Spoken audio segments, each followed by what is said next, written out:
పేరు చంటి, నా ఛానల్కి స్వాగతం.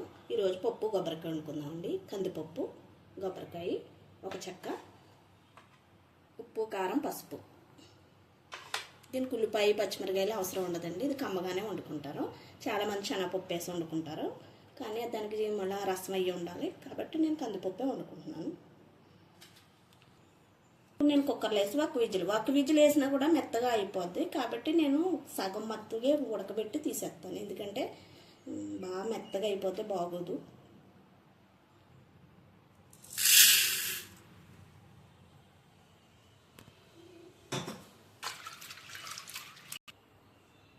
ఇదిగోండి, కందిపప్పు కడిగేసుకున్నాను. నేను వాటర్ తక్కువ వేసుకున్నాను, ఎందుకంటే మళ్ళీ వాటర్ ఉండిపోయిందంటే పలచగా అయిపోద్ది పప్పు. అది కాబట్టి తక్కువ వేసుకున్నాను. నేను పూర్తిగా విజిల్ కూడా వేయించిన, ఎందుకంటే మా కుక్కర్ ఒక విజిల్కే మెత్తగా అయిపోద్ది.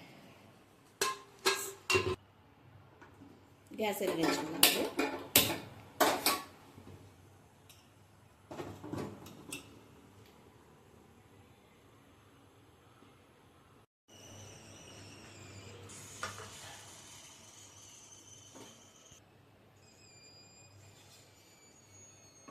దించేసుకుందామండి. పప్పు పూర్తిగా ఉడకనివ్వలేదు నేను, పప్పులా ఉంది. కొబ్బరికాయ వేసుకున్నాను, ఉప్పు, కారం, పసుపు 3 వేసుకుంటున్నాను. పై మీద పెట్టుకుందామండి. గ్యాస్ వెలిగించుకుని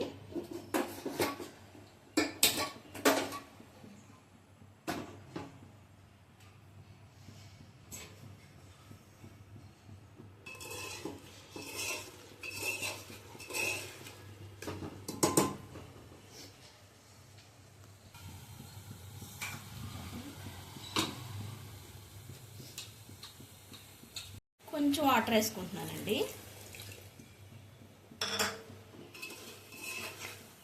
ఎలా అయినా మా కుక్కర్ మెత్తగానే ఉడికిపోయింది, కొంచెం మెత్తగా అయిపోయింది పప్పు.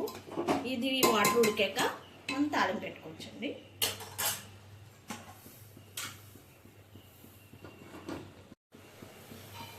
ఎందుకండి మనం పోపు సామాను చూపిందాము. కరివేపాకు, ఎండుమిరకాయలు, ఆవాలు, జీలకర్ర, ఎల్లుల్లిపాయలు. ఉడికాక తాలింపు పెట్టుకోవచ్చు. ఒక 2 నిమిషాలు ఉడకనిద్దామండి. మూత పెట్టుకోండి.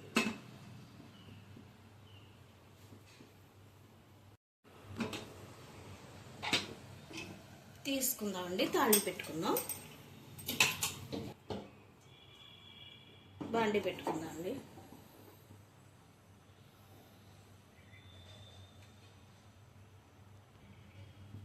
ఆయిల్ పోసుకుందామండి.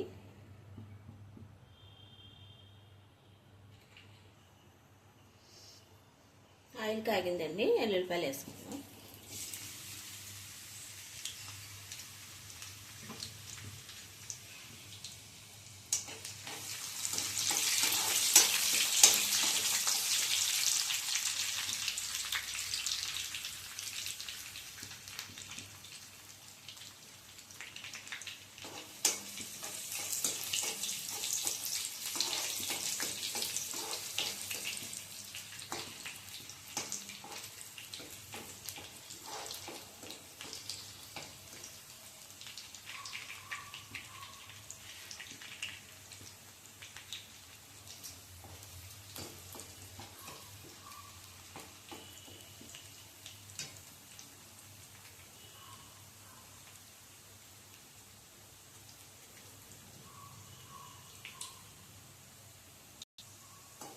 ఎల్లుల్లిపాయలు వేగినాయండి, ఇంకా అన్నీ వేసేసుకుందాం.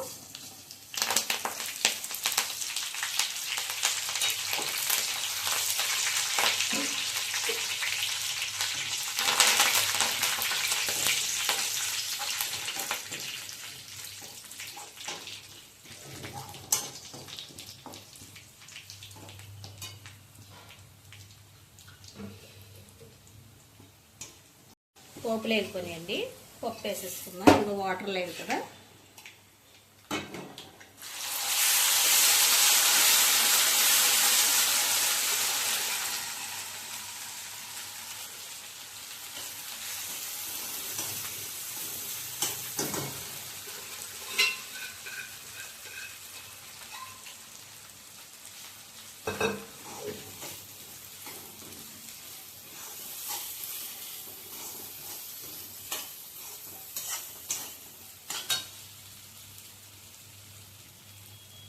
అయిపోయిందండి పప్పు కొబ్బరికాయ. కట్టేసుకోవచ్చు.